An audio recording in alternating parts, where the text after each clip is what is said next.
We have another guy who's been supposedly fact-checked. He's our stats man, Jenkins, who was here a week ago talking about the government's excess mortality figures for August. Now, excess mortality, in layman's terms, which we're very big on in tonight's show, means a big pile of corpses. Look at that. There's the graveyard. There's no room in it because the big pile of corpses is bigger than it ought to be. That ought to be the news. Dead bodies. Lots of dead bodies. Why are they dead?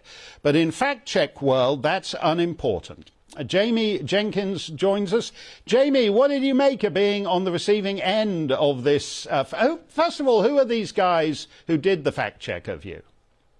Yeah, good evening, Mark. Well, it's a company called Logically, and Logically, I've never even heard of them either. It's they haven't got a huge following on kind of Twitter, and I was alerted. Somebody messaged me on Facebook because I posted the interview that we did a couple of weeks ago, and never heard of this company. But kind of the power they have is that somebody messaged me to say that the interview that we did had been fact checked by independent fact checkers apparently, and all the information in it was false.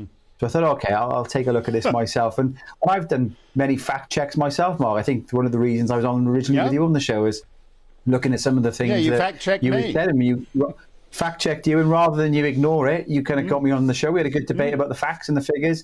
I was fact-checking Boris Johnson and Dean Doris last year. They were all saying the vast majority of patients in intensive care were unvaccinated. It was absolute nonsense at the time. So I haven't got a problem with being fact-checked myself, all the stuff I put out. But I got a problem when these so-called fact-checkers, Mark, start fact-checking the wrong facts and putting out misinformation themselves. So the claim that we were talking about, just for the listeners on the radio and the viewers on the TV, is that in August in 2022, so recently, we've seen the highest death rate of any August for the last 15 years. Now, if you look at the data, it's all on my Twitter feed. I used to manage the team who published this at the ONS. There's not many people in the country that know their way around the ONS data as well as I do. So I posted all the links to this data. It's quite factually there. It is the highest death rate we've seen in 2022 for the last 15 years when you're looking at kind of the central estimate. And what they did is they fact-checked the wrong fact to start with. They went to the ONS and asked them about mortality across the whole of 2022.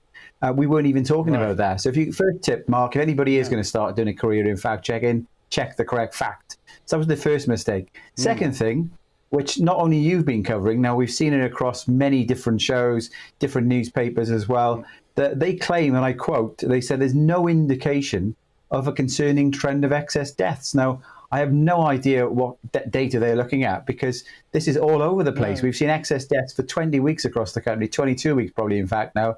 So a fact-checking company, my post is labelled on Twitter as false, not borne out by the facts. All I can say to Logically, I've emailed them to kind of get this corrected and asked for them. I said, I'm seeking legal advice on this. They are talking absolute nonsense. Their fact-check is false themselves. Well, Sue, I hope you do sue their flabby asses off. You said something to me which I think is actually quite interesting, which is you think that a lot of this is that they, whoever they are trying to get us used to accepting this higher level of deaths, actually, and a lot of deaths among the young and middle-aged, as a normal, permanent feature of life. Well, indeed, and the facts are, Mark, over the long term, we've seen improvements in mortality. The COVID pandemic itself has seen higher than expected deaths than what you would have thought, for the time if the pandemic hadn't hit.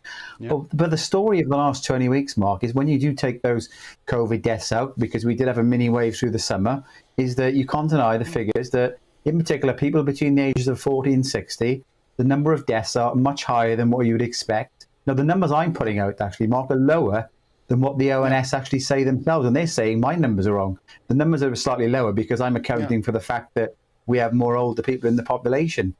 And these amateurs who are checking things out, it all comes back to who checks these fact checkers, because I've looked at Facebook, Mark, and I can't even kind of correct what's going on because there's no button to say, this is actually nonsense.